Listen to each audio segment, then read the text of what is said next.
ইসলামী জ্ঞান কাকে বলে? ইসলামিক জ্ঞান দ্বীন ইসলামের কথা জানাকে ইসলামিক জ্ঞান বলে। সবক নাম্বার 1। প্রশ্ন, তুমি ধর্মসূত্রে কে? আমি ধর্মসূত্রে মুসলমান। প্রশ্ন, তোমার ধর্ম কি? উত্তর, আমার ধর্ম ইসলাম।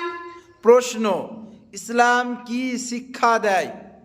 উত্তর, ইসলাম এই শিক্ষা দেয় যে আল্লাহ এক, অদ্বিতীয়, আল্লাহ একমাত্র উপাসনার যোগ্য এবং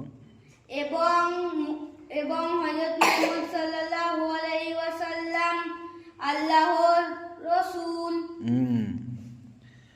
প্রশ্ন, ইসলামী কালিমা কি?